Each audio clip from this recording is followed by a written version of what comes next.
Salam, saudara-saudari terkasih dalam Tuhan.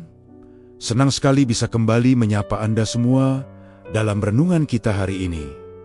Tema kita adalah meneladani Tuhan. Sebuah panggilan yang luar biasa, bukan? Kasih adalah inti dari ajaran Yesus.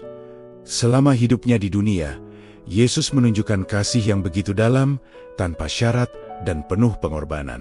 Sebagai murid-murid Kristus, kita dipanggil bukan hanya untuk menerima kasih itu, tetapi juga untuk meneladani kasih-Nya dalam kehidupan kita sehari-hari. Kita tidak cukup hanya tahu bahwa Tuhan itu penuh kasih, tapi kita perlu menghidupi kasih itu dan meneruskannya kepada sesama. Hari ini, ada dua bacaan yang akan menuntun kita untuk hidup meneladani kebaikan Tuhan. Yang pertama dari Yesaya pasal 46, ayat 4, yang berbunyi, "Aku menggendong kamu, aku telah melakukannya dan mau menanggung kamu terus. Aku mau memikul kamu dan menyelamatkan kamu."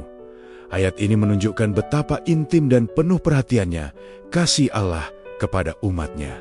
Coba kita renungkan kata-kata yang dipakai. Menggendong ini bukan sekadar berjalan di samping, tapi memeluk erat. Tuhan tidak membiarkan kita berjalan sendiri, bahkan sampai masa tua kita. Ia hadir memeluk dan menanggung kita seperti seorang ibu atau ayah kepada anaknya yang paling disayangi. Lalu, menanggung ketika beban hidup terasa berat. Tuhan tidak hanya melihat dari jauh. Dia ikut menanggung beban itu bersama kita. Dan yang terakhir, menyelamatkan. Dalam segala situasi, baik secara rohani, emosional, maupun fisik, Tuhan adalah penyelamat yang setia.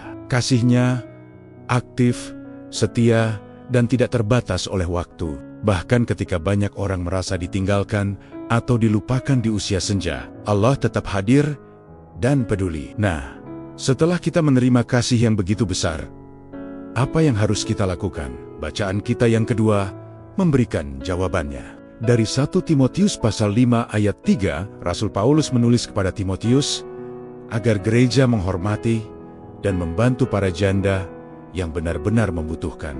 Dalam konteks Alkitab, janda seringkali menjadi simbol kelompok yang rentan dan terabaikan. Kata menghormati di sini bukan hanya sekadar basa-basi atau penghormatan formal. Ini adalah perintah untuk mengasihi mereka secara nyata, memberi perhatian, dukungan, dan bantuan praktis. Ini adalah prinsip besar. Kasih Allah yang kita terima harus tercermin dalam tindakan nyata kita terhadap sesama, terutama kepada mereka yang paling membutuhkan. Meneladani kasih Tuhan bukanlah pilihan, melainkan sebuah kewajiban bagi kita sebagai pengikut Kristus. Kita yang telah menerima kebaikan dan anugerah dari Tuhan Yesus, dipanggil untuk menjadi saluran kasih-Nya bagi dunia. Marilah kita mulai berbagi kasih kepada sesama, seperti yang dinasihatkan oleh Paulus kepada Timotius, untuk menyatakan betapa besar kasih Tuhan itu bagi semua orang. Mari kita berdoa bersama. Tuhan Yesus, terima kasih untuk kasih-Mu yang tak pernah berkesudahan. Engkau menggendong, menanggung, dan menyelamatkan kami. Ajar kami, ya Tuhan, untuk tidak hanya menerima kasih-Mu, tetapi juga mampu meneladaninya dalam hidup kami sehari-hari. Beri kami hati yang peka untuk melihat kebutuhan sesama dan kekuatan untuk bertindak dalam kasih. Dalam nama Yesus, kami berdoa.